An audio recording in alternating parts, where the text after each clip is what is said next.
Good evening. My name is Chantel Wright, and I serve as chair of the DC Public Charter School Board. Welcome to the first meeting of the new school year. I'd like to welcome my fellow board members, Vice Chair Jim Salmon, Treasurer Carissa Stanley Beatty, Secretary Shakura Adamanfania, and Leah Crucy.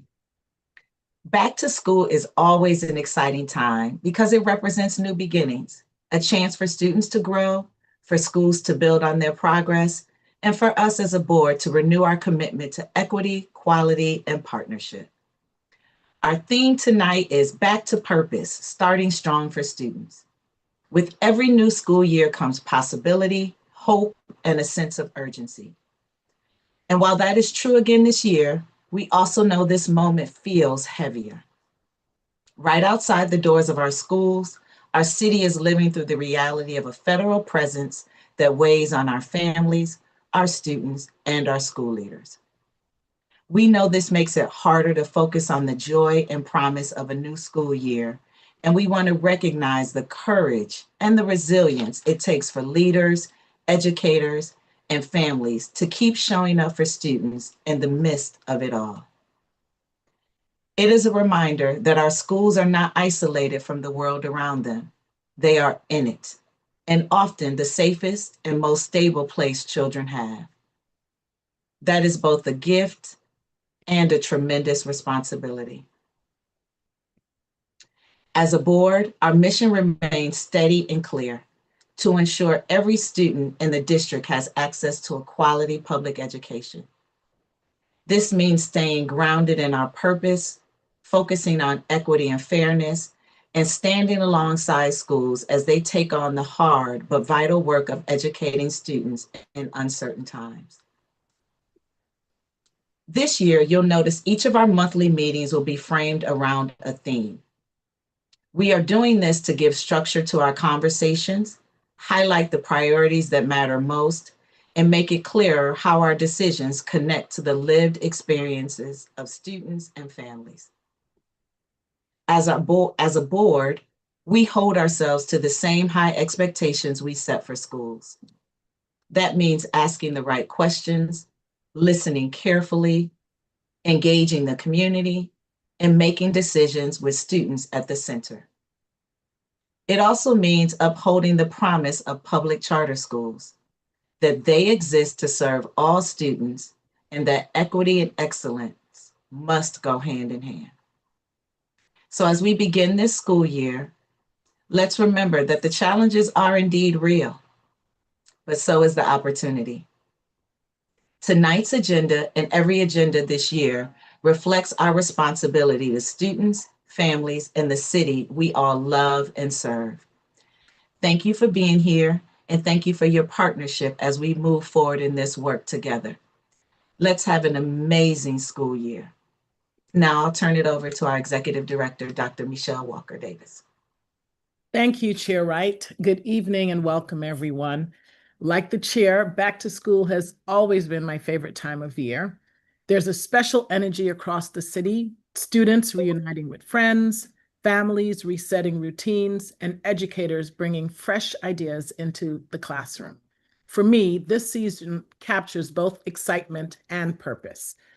This year begins with real momentum. The DC CAPE results released last week show encouraging gains in proficiency across the charter sector.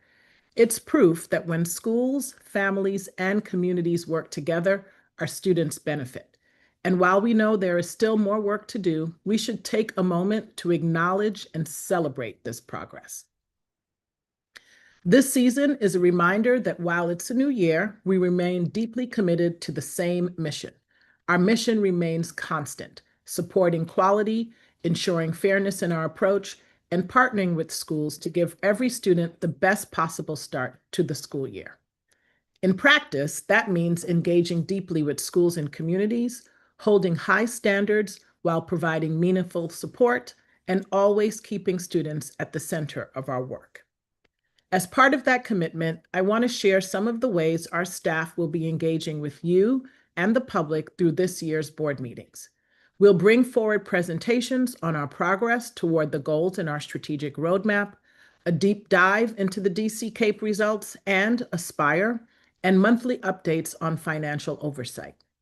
We'll highlight our work in governance through engagement with school trustees, and we'll host public discussions on several policies we're introducing or revising this year. Together, these conversations will ensure transparency, strengthen accountability, and deepen our partnerships with schools across the city. I look forward to working alongside the board, our school leaders, families, and partners in the year ahead. Together, I am certain that we can make this school year not only a strong start, but a strong step forward for every student in Washington, D.C. Thank you. Thank you, Dr. Walker Davis. We have no registered public comment speakers today. So with that, next on our agenda is a charter amendment request. I yield the floor to Bijan Lane, specialist in our sector planning and compliance portion of our school performance department, to introduce the request from Sojourner Truth Public Charter School. I'd also like to invite representatives from the school to provide remarks regarding this amendment request. Justin Lessig, Denise Edwards, Ryan Abel. Welcome, Bijan. Thank you, Chair Wright. Hello, my name is Bijan Lane, and I am a specialist in the School Performance Department. Tonight, the board will hear from the Sojourner Truth Public Charter School regarding its request to temporarily relocate its high school facility. The school seeks emergency authorization to temporarily operate at 2917 8th Street Northeast for up to 1 month. Representatives from the school are here to answer your questions. Due to the time sensitivity of this request, the board will vote on this matter later this evening. Great. Welcome, Sojourner Truth team. Was today the first day? Today was the first day. Yes, thank you. All right. Well, happy first day, and thank you for being here with us this evening. We know it's no easy feat. So congratulations. 1 day down, 179 to go. That's the mindset, yep. All right. So why don't you tell us a little bit about what's happening and the specific reasons for your delay? Sure. And thank you, Chair Wright. Thank you, Bijan. Thank you, Executive Director, Dr. Walker Davis, and members of the Charter School Board. Thanks for the opportunity to speak today. Like a lot of schools across the district, we saw some encouraging gains on CAPE this past year. We're eager to keep that momentum going. And while that permanent new building at 3420 16th Street Northeast is progressing well, there have been delays. Some of the delays involve things like issues getting steel over the summer and through the spring. So the anticipated move-in date, which was originally mid-August, has been pushed back to late September. I do think that late September is a fairly conservative estimate. That's what we're communicating to the Sojourner Truth community, and we are confident. We have a presentation with Department of Buildings tomorrow to begin the inspection process. So we've reached a point where inspections are imminent. We're hopeful that initial inspection walkthroughs from DOB are going to start the week of September 8th.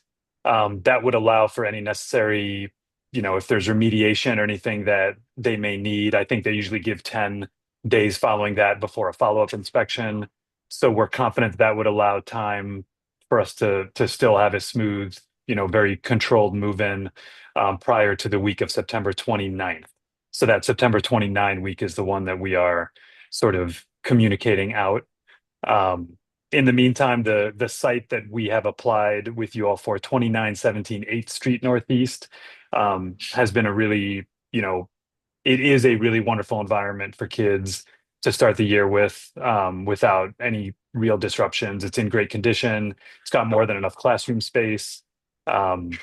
We've been prioritizing things and balancing community engagement across now the fact that there are sort of like 3 campuses we're managing engagement with, because of the 1800 Perry Street is where we continue to have our middle school and where we will. We've got the construction happening at 3420 16th Street. And then over the past month or so, really going all in on 2917 8th Street. So immediate neighbors at 2917 8th Street have all gotten letters from me with dropped in their mailboxes with my direct contact information. So they have my cell number, my email. Um, I've also shared my personal cell with the chair of ANC 5F, the commissioner for ANC 5F02, which is where the actual school is. That commissioner has attempted to get back to me via email. And I have been a little bit behind in my response, but I did reach back out today. And Commissioner Sani does have my cell phone number as well. So I'm confident that that connection is going to happen soon, and that we will have a positive partnership there. So thank you for the time, consideration, the opportunity to speak, and we look forward to answering any questions you may have. Okay. Thank you. So never a dull moment in the life of a school leader trying to run a school and be a landlord, a facility developer, and all of that. So definitely understand. We did receive comment from your ANC commissioner. So I just want to reiterate, at this point, you have reached back out and went and tell us a little bit more about that and that conversation specifically with your Sure. ANC. Yeah, absolutely. So we reached out, I think mid to late July was our first touch point where we reached out to the chair of that of 5F and then also 5FO2, that commissioner. Um, I was, with the start of school today, I was thinking about him. And so I looked back through that email chain. He did reply over the next day or two in July, and then he wrote back in early August. And again, like I mentioned, that's on me because I should have replied immediately. But I did in my initial message to him give my cell phone number as well, and I don't think there's been an attempt yet at that. But regardless, like I said, this morning wrote back also. I've got the number for the chair, and so I texted the chair seeing if he was comfortable, nudging the commissioner as well with my cell phone number if there was anything urgent now that kids are around the building and everything. I from what I imagine and from speaking with the neighbors, the concern, for good reason, is just around safety and traffic. Right. For people who know that area, that 8th Street Northeast, right around Franklin, it gets congested with drop-offs between Capitol Village is there, DC Prep is there. Right. Now Sojourner Truth is just a little bit north of there. And so Right. I know that the commissioner was reaching out in the spirit of trying to make sure that he's protecting the neighborhood and everything. So we absolutely want to be good partners in all of this. So I'm definitely committed to making sure that that connection happens soon and that he gets what he needs to feel safe as well. Okay, and just in case, you do have public watching this, what are you doing, right? Because that is a very busy area. What are you doing to mitigate traffic, safe, also safety, right? You got a lot of different school communities coming together. How are you all thinking about that? How have you? Yeah, so for that reason, and then also, I mean, the reasons that you unfortunately had to lead off the meeting with just the heaviness of the times and everything that's happening. We do have staff. We have community service duty or community support duties is what we call them, where staff members, whether it's inside the building or outside, are supporting. And right now, we have quite a few who are supporting outside between out there on 8th Street all the way up to the Metro to be Wow. on sort of keeping an eye on things up at the Brooklyn Metro, which is not too far away, so a handful of blocks north of us. And at dismissal, I mean, I was out there as well, right? There's a crosswalk right outside the front doors that we're using, which is on the north side of that building. So really, we are just trying to get as many adults out there as possible. We've been talking with parents. We did a family orientation in person last week where parents and caregivers and people were able to get a lay of the land and the drop off, pickup, parking situation. Because it's high school, we don't have quite as many pickups and drop offs as the schools a little bit to the south of us who have more of the little ones. But we still, I mean, we do have some families that are doing pickups and things. So trying to just be vigilant, keeping people out there to keep the cars moving. People who know that neighborhood also know that the Metropolitan Branch bike trail is right there. So it's like a confluence of people on bikes, kids coming in and out of the building, families in cars and things coming up 8th Street. So it is a lot of adults who sort of understand the congestion situation. And we have been working also, our director of culture has touched base with the schools down the street to make sure that from a timing perspective, it's not everything happening at the exact same time, Okay. even though it's inevitable that it's sort of in It's the hard, same. yeah. Yeah, it is. Yeah. Yeah. Okay. Well, thank you for all that you're doing and for your staff too, because I know it's also for all the reasons that I brought up earlier. It's nervous for staff to be out there too. So very mindful of that as well. Okay. Absolutely. And I know I just spoke a lot. Principal Edwards, did you want to add anything to that, or did that kind of cover things? No, I think that kind of covered things. I want to say today was smooth, and maybe I'm just going to say that was because it's the first day, but just wanting to, ensure that we have a very consistent presence out there in the morning as well as in the afternoon, because we know as time goes on and the days go on, some folks get tired. So we just want to make sure that we remain, present. We are accessible, to our neighbors, to the other schools. We have a great relationship with DC Prep and Capitol Village. So again, we've been in communication with them to ensure that we keep the flow going and remain in communication with each other if, a schedule changes or anything happens. So. Okay. Great. Thank you. Treasurer Stanley Beatty, I know you had a question. Yes, thank you, Chair Wright. To the Sojourner team, I wish I could say that I'm surprised by construction delays, but I'm not. I am happy to hear that you all are managing them, so that's positive news. It sounds like you have your feet under you from a timing perspective, and that you truly, have limited it to just a short window. I just want to comment on cost overruns or cost associated with your relocation, the temporary relocation that, of course, was unexpected. I understand, and I've read my materials, you all, based on the most recent numbers that we have, you all are fiscally healthy. So I want to be clear about that. But overruns and additional costs are just that. And so talk us through your level of comfort in being able to absorb that and keep yourselves on track financially. Yeah, that's a wonderful question. So thank you. We did set aside, I don't know that you necessarily want specifics, but we did set aside about 150,000 in contingency, knowing that things happen. And I suppose the decent news is that if we are able to be out when we anticipate being out, we will be around 50% of that.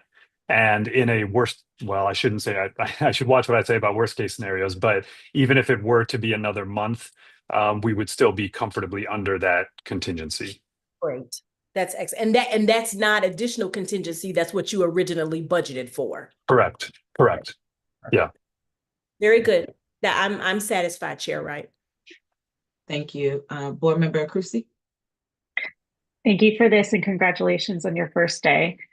Truly never dull. My question is around contingencies. It does sound like you have a conservative timeline with the end of September and some inspections coming through. Are you able to stick around longer in this temporary location should somehow you need to? We are actually, so per the sublease, we could stay as long as December 31. So we would be able to stay into October.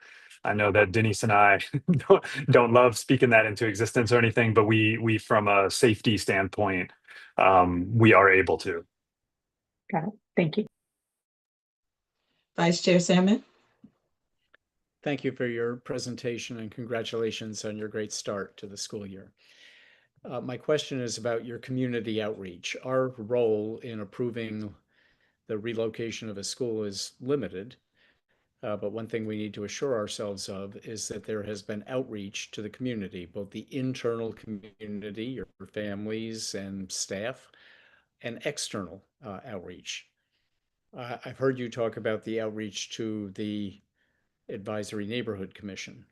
Have you done any other outreach? Because I don't read the requirement of outreach to be limited to advisory neighborhood commissions. And what else, if anything, have you done to engage with your community about what's going on? Thank you for that question as well.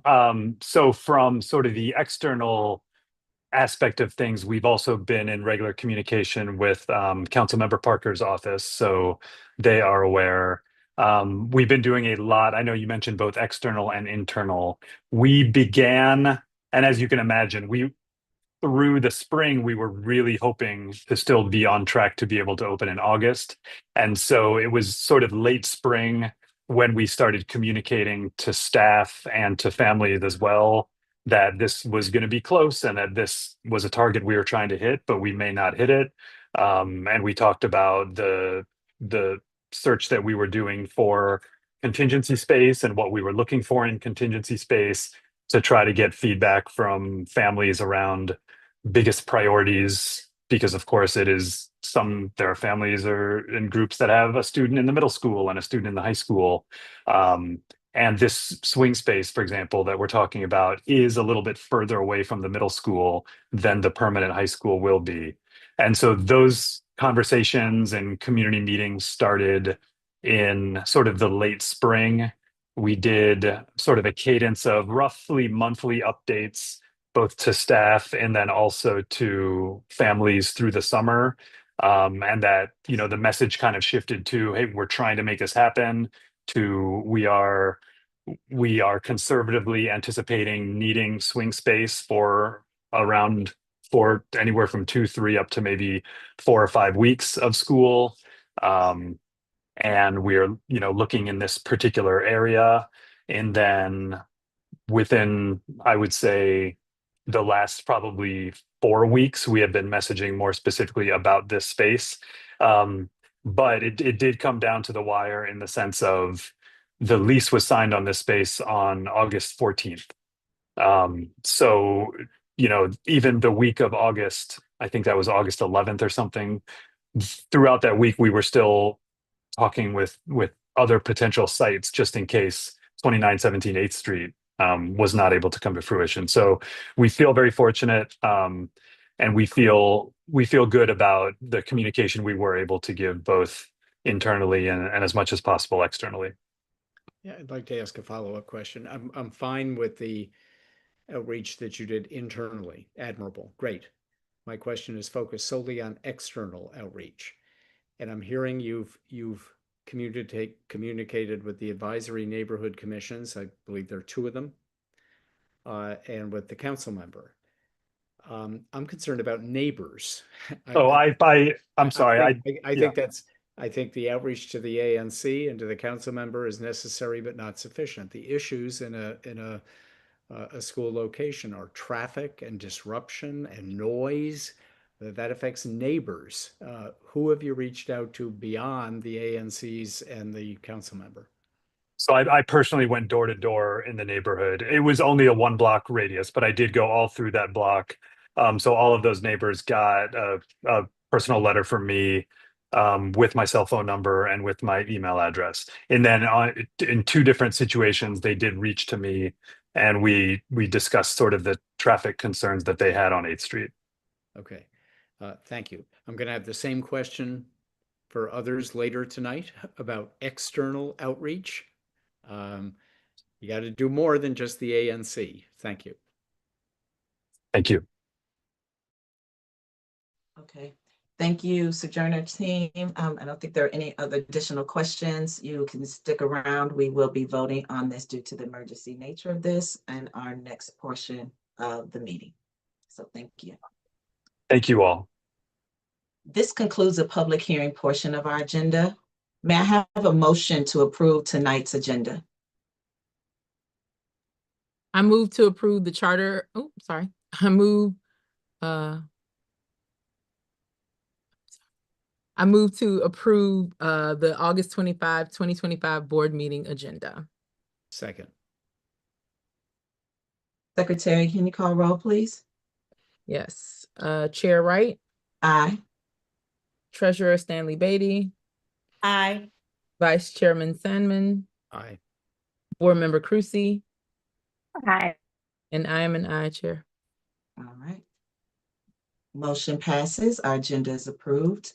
So next on our agenda are 3 charter amendment requests. So first, we will consider requests we just heard about, which was from Sojourner Truth Public Charter School.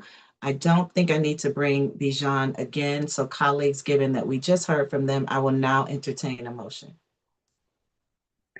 I move to approve the charter amendment request of Sojourner Truth Public Charter School and approve the DC Public Charter School Board Chair to sign the amendment on the board's behalf. A second. Secretary, can you please call the roll? Chairwoman Wright, Aye. Treasurer Stanley Beatty, Aye. Vice Chair Sandman, Aye. Board Member Cruzy, Aye. and I'm an aye, Chair.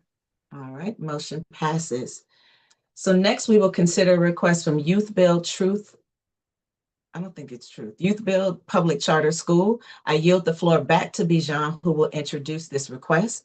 I'd also like to invite representatives from the school to provide remarks regarding this amendment request. So Jana Lee Jordan Meldrum and Claire Liebert. Thank you, Chair Wright.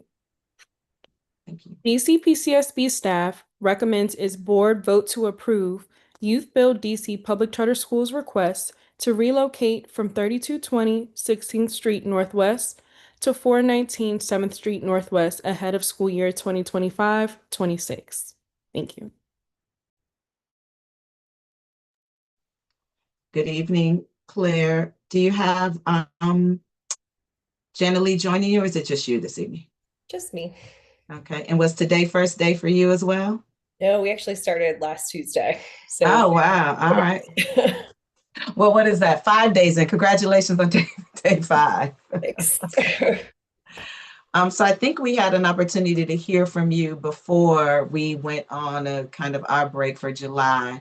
I don't know if there is an update or anything you'd like to share before I turn it over to other board members. Yeah, I can add, we've done some more outreach to some of our neighbors, and certainly, within the first few days of school of kind of figuring out little logistics like how arrival works in the morning, students lining up, making adjustments in conversation with our neighbors to make sure they're feeling good and kind of happy with us moving in. So that's been great. Students and staff love the building. It's been really, really exciting to welcome them to it. I will say, quite frankly, everything was golden until the ramped up police presence, which is now taking a lot of energy and attention. But the building itself is beautiful and the community is strong. So thank you. Yeah. How is that impacting you when you say taking a lot of attention? Tell us a little bit about what you mean. Yeah, so I mean, there's a lot of layers to it, but we during our orientation, we spend a lot of time getting to know students. So we do individual intake conversations, we do surveys, kind of understanding what their needs are. Our students, particularly our students in our Spanish language program, are reporting much higher rates of feeling afraid on their way to school. They're very concerned about being on the metro. They're actively afraid of agents. Literally last week, one of our students who was supposed to enroll this week was on the front page of the Washington Post with federal agents pointing guns in his face. So there's this just really heightened fear in terms of everyday logistics. Like our safe passage is safely, like I go down to the metro and check out what's going on. I walk with students so they feel safer. I plan to start tomorrow the day down in the metro to make sure students see us, know that we're there, that we can help them navigate anything that might come up. It's really changed the tenor of the start of the school year. Yeah. And this is coming to a new location for them too, right? Because this is the newer facility. Yeah. Okay. Yeah, we are thinking about you and all of our schools during this time, all of our students, and praying for safe passage and recognize the burden that is on schools. As I said earlier, though, recognizing, unfortunately, sometimes schools are the safest space, for our children during this time. So thank you and your staff for being there and being present during this time. Board members, are there questions for our Youth Build regarding their facility? Remember, it may have been a while ago, but they came before us, and I think our May, maybe even June meeting to share their plans, and we spent a lot of time with them. Okay. Yeah, Oh, I'm sorry. Yeah, Chair, go ahead.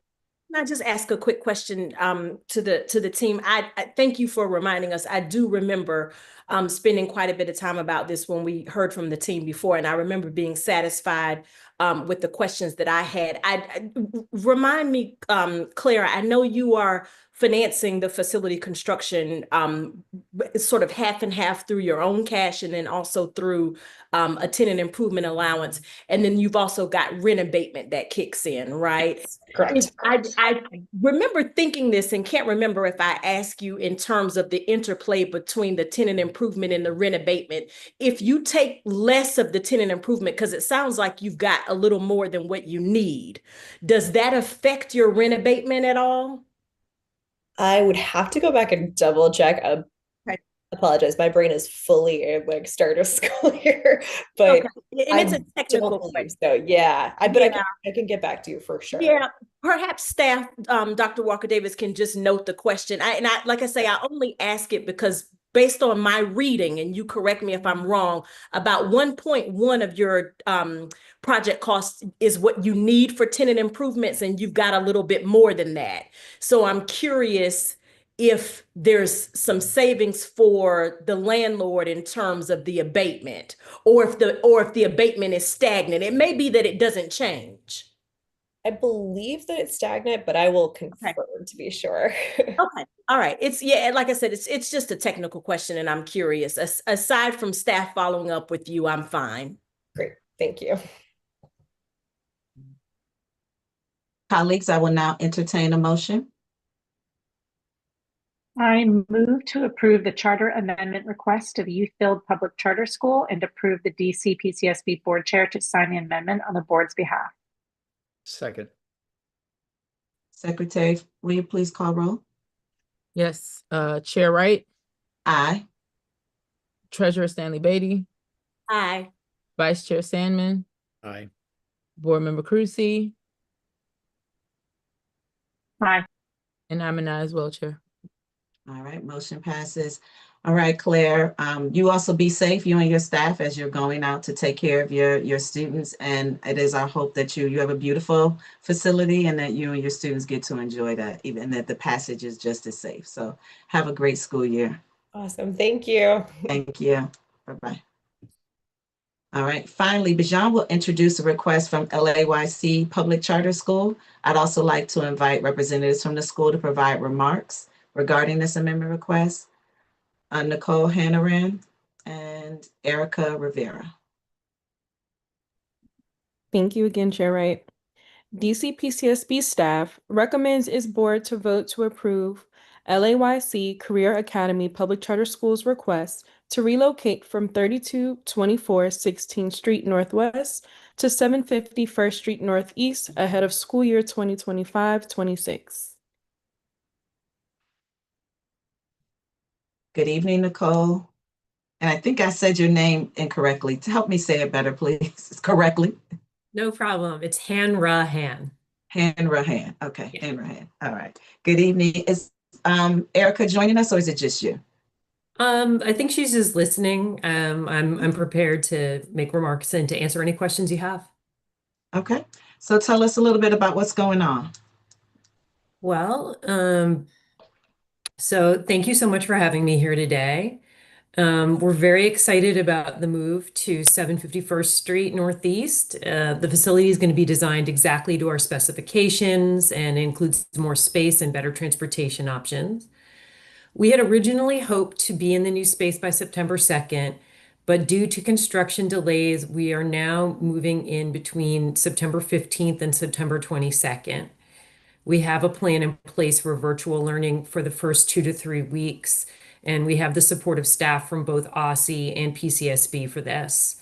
Our new landlord has generously offered us an office suite and a large conference room on the upper floor of the building to use free of charge to conduct any in-person business that we need until we can move in 2 to 3 weeks later.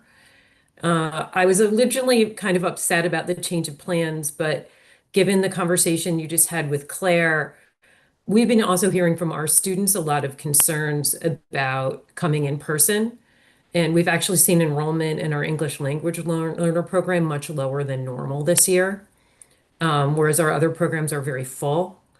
And so I think that, having a virtual option for the first couple of weeks, considering what's going on in the Union Station area, actually turned out to be kind of a surprise blessing to us. So I'm hoping that will work out and will give us some time to be able to get to know the neighborhood and to be able to make students feel more comfortable. We've obviously been thinking about that a lot.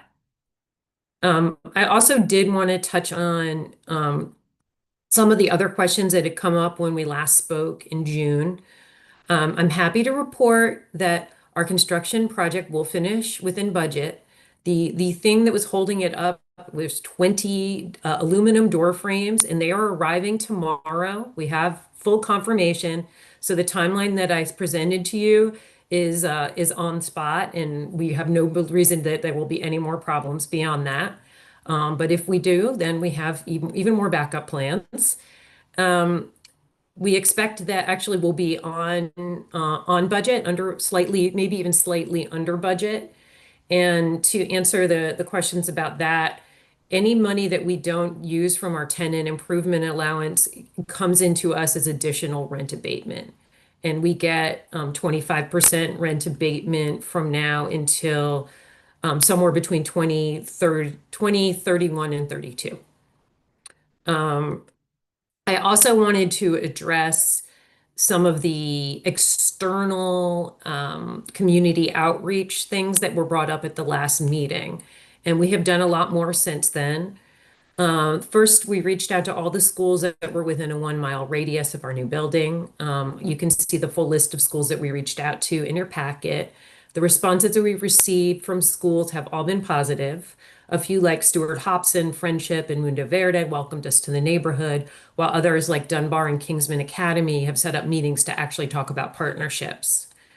We also reached out to a variety of local businesses, and as with schools, the responses that we have gotten are also positive. The IT department at Georgetown Law School is coming to our school this fall to host a brown bag lunch with our students and is interested in setting up a mentoring program. The Prevention of Blindness Society of Metropolitan Washington is also interested in having our medical assistant students help out at vision screenings, and they've invited our student to visit their headquarters and get some additional training.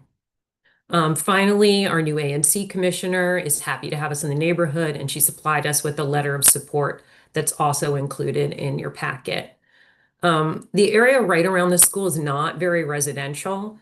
And we also expect to have we don't have drop off and pickup. We're just going to have students mostly taking the metro and the bus, and frankly, a lot of our staff as well, using public transportation options.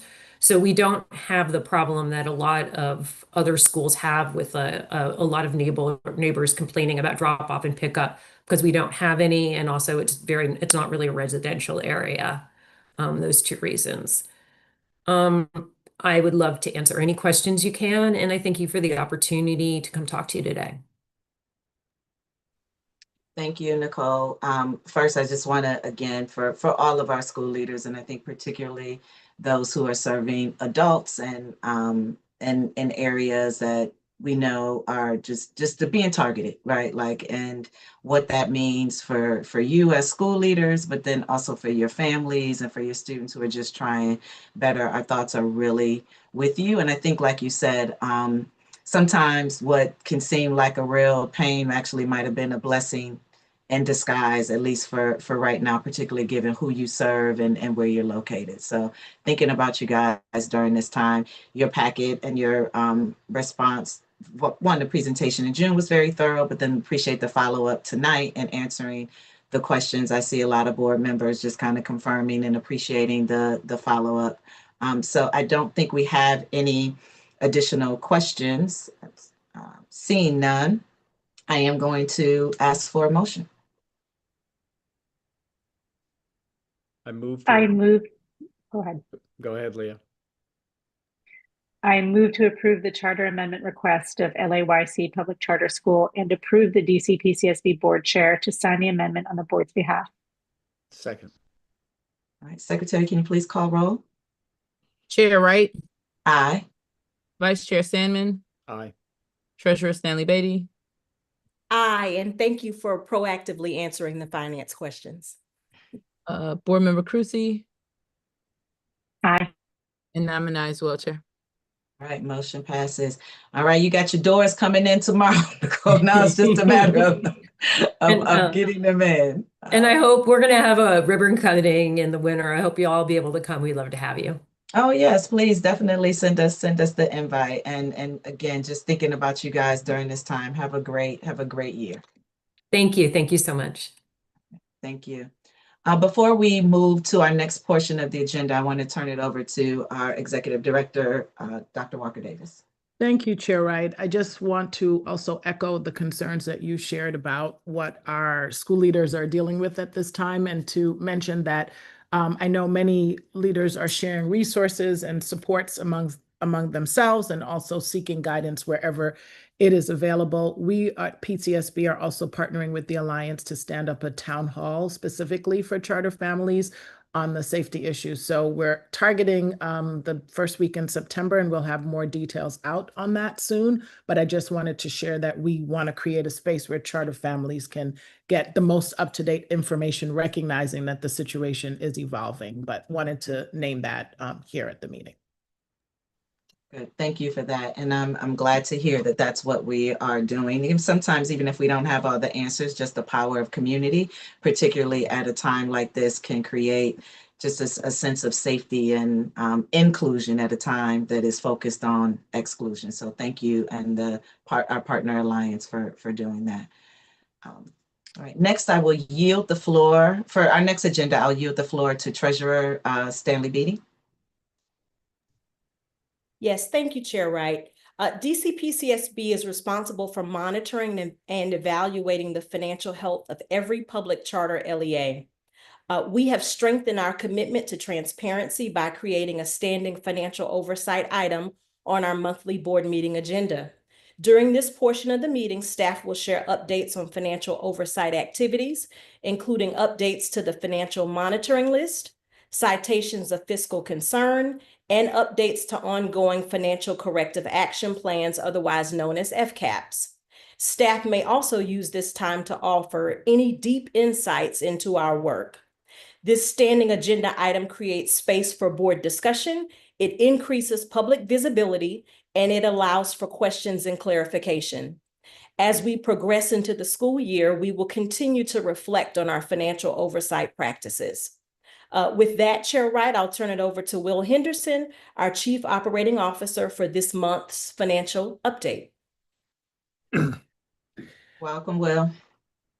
Thanks all, and good evening and happy start of the school year. On August 6th, 2025, the DCPCSB Finance Committee met to discuss the financial status of the charter schools, financial definitions, and an update on the upcoming review and renewal cycle.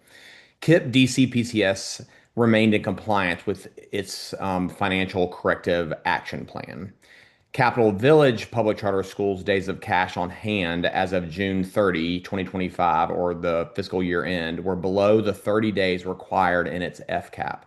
This resulted primarily from not reducing staff as agreed in the FCAP, thus incurring more personnel salaries and benefits and contracted instruction fees that were budgeted. In response to not meeting the FCAP target, the DCPCSB issued a Capital Village a citation of fiscal concern. Otherwise, PCSB has not made any changes to its financial monitoring list since its June 23rd, 2025 board meeting. That's our financial oversight update for this evening, and we certainly welcome any questions if there are any available. Yeah. Chair Wright, if I may, Will, thank you for that. My question is not specific to anything that you've cited with regards to the LEAs this evening, but just to lift up for the purposes of the public, the citation of fiscal concern. So in this case, where we've cited something that was specific to an FCAP, you may want to talk about what that means for an FCAP in general, when a citation of fiscal concern may elevate to something else inside of the FCAP, given that you're sort of operating inside of a living document, and what that looks like in terms of elevation. Like I said, not specific to any LEA, but just more practice inside of what we're doing now, particularly since the citation is a newer tool for you? Thanks, Treasurer Stanley Beatty. Yes, as you'll see on our website, our citations are typically items that have a path for reconciliation. At this time, with the exception of this most recent citation that we've elevated today, each of the citations that we have issued since we had this tool has been rectified by the LEAs, and that's evidenced on our website. It is a tool that helps us identify and clarify with our LEAs specific areas of concern. And so in this instance, our FCAP gives us instructions for what to do. And so the FCAP should guide our plan and guide our procedures so that the school knows both what we're looking for and knows when we are reassessing their health and helps us essentially demark or point to failures to meet those expectations outlined in the FCAP. So in this example, Capital Village did not meet the expectation for one of their KFIs as outlined at their year end. And so the school in this case is not able to fix that has marked and moved into the past. And so the FCAT tells us what to do. And so if based on the circumstances that lead an LEA, again, I'm trying to speak broadly, based on the circumstances that lead an LEA to be placed on a financial corrective action plan, any number of citations could lead to certain new additional consequences.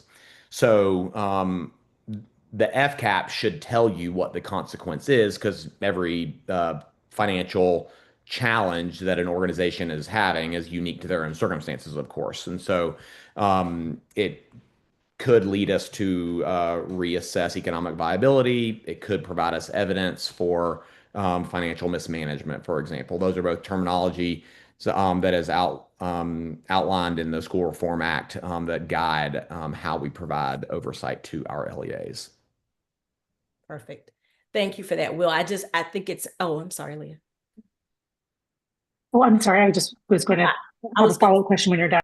Yeah, I was going to say, thank you for that, Will. I just wanted to make sure that folks understood, like I said, given that the citation is a new tool, that it can interplay inside of an FCAP. It can operate separate and aside from an FCAP, but the FCAP itself, like you said, is the tool that we use to sort of guide an LEA back to an acceptable financial health. And there may be things that happen along the way that need to be cited. And like you said, you do so, particularly if it's a past event, you cite it and then you keep compliant, or essentially the FCAP stays in place and the LEA continues to comply with the FCAP until some positive, inevitable conclusion. Exactly. That's the best outcome. Exactly. Yeah.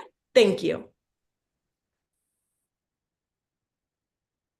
My question, thank you for this, Will, and thank you for this, Treasurer Stanley Beatty. My question is, if for the benefit of the public and also for my own understanding at this time of year, which is dynamic for school budgets because enrollment is not yet stable, when is that enrollment going to be finalized, and what impact does that have on our oversight? And perhaps a related question to that is also the status of if a school has an FCAP right now, and in this period of time with unstable enrollment, what does that mean? I think you gave me about 7 questions, so I'm going to do my best, and then you're welcome to remind me of where I missed. You asked about what happens with enrollment, which of course, what you're inferring is that our LEAs, the large majority, if not almost all of their budget is built upon the UPSFF funding that comes from enrollment. So what happens in this enrollment season between now and when enrollment occurs? When is that time that it occurs, and what might that look like on a school that's on an FCAP? So in the District of Columbia, early October, we have a count day where we get a draft. The district gets a draft count of how many children, or excuse me, not children, how many students are at a school. We've just had two adult schools that don't serve children before us tonight. And so their schools submit to us a budget um, prior to the school year that predicts their enrollment and builds a budget on how they will serve the students that they anticipate. Schools receive funding toward that budget in July prior to the school year. So the volatility you're speaking of is about answering the question of enrollment. It's not necessarily financial volatility in of itself because they get money before the school year to serve those students, excuse me, goodness. My colleagues are going to get onto me. And so uh, when the enrollment numbers come in early October, we get a first draft of that, and that's technically unaudited. Our first audit, the final audit, because schools can appeal nuances plus or minus a student or two, happens in November. But the general information that we get regarding the expected number of students enrolled at a school happens in early October. If a school dramatically misses that number, that could impact their inevitable amount of funding that they receive over the course of the year. The if they miss that number, that changes the other quarterly amounts that they get later on in the year. Additionally, if a school misses their enrollment projections by more than 10%, they also have to submit a revised budget to the DCPCSB so that they can pressure test and show that they have mitigated their spending along with their decrease in expected revenue from their enrollment. So that's a bit of the process. If I could speak a little bit I'll try to speak a little bit to schools that are on an FCAP. I mean, the FCAP tells us what to do. It tells us when to look in at the school's financial health. These other things that are in place are also in place for a school that's on an FCAP. If a school in financial health knocks enrollment out of the park, they continue moving forward with the expectations laid out in the financial corrective action plan. We do not expect a new budget from them. The answers that we get in their quarterly, or typically on an FCAP, they are expected to send us budgets more frequently than on the quarterly basis, at least initially. That information is sufficient for us to monitor and provide the right level of oversight for a school to understand how they're spending, their actual spending meets their budgeted expectations. Similarly, if an LEA misses their budgeted projections by 10%, even if they're on an FCAP, they would be expected to present a revised budget. In theory, if you decrease your spending by the same amount that your revenue has decreased, then you should be in okay shape to continue on through your year. And so that's the kind of thing that we're looking for if a FCAP or financially troubled school would be doing. So similar expectations, and also the FCAP gives us more touch points for and allows us to ask better, faster questions and get quick answers of a school. I hope I got as many of your questions as possible. You got them all. I appreciate Great. that. Thank you. Any additional questions for Will? Okay, thank you, Will and Treasurer Stanley Beatty, for the financial update. Next, we will vote on the consent calendar. Would any board member like to remove an item from the calendar for further discussion or state a recusal for the record? Okay. Seeing none, I will now entertain a motion on the consent calendar.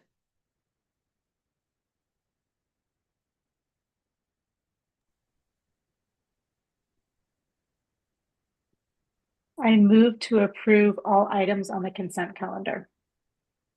Second. Secretary Adama-Fanian, can you please do roll? Chairwoman Wright, Aye. Vice Chair Sandman, Aye. Treasurer Stanley Beatty, Aye. Board Member Crucy, Aye. and I'm an aye as well, Chair. All right, motion passes. Thank you. Next, I'll note the board is entering into the record a list of school procurement contracts over 25,000 from March 2025 through June 2025. All right. Is there any new business? Okay.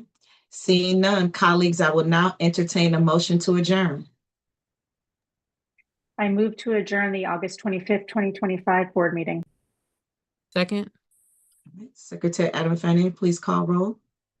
Chair Wright, Aye. Vice Chair Sandman, Aye. Treasurer Stanley Beatty, Aye. Board Member Crucy, Aye. and I am an aye as well, Chair. All right, thank you. Motion passes. The meeting is adjourned. Thank you all for being here this evening, and school leaders have a great school year. Thank you all. Good night. Thank you. Thank you.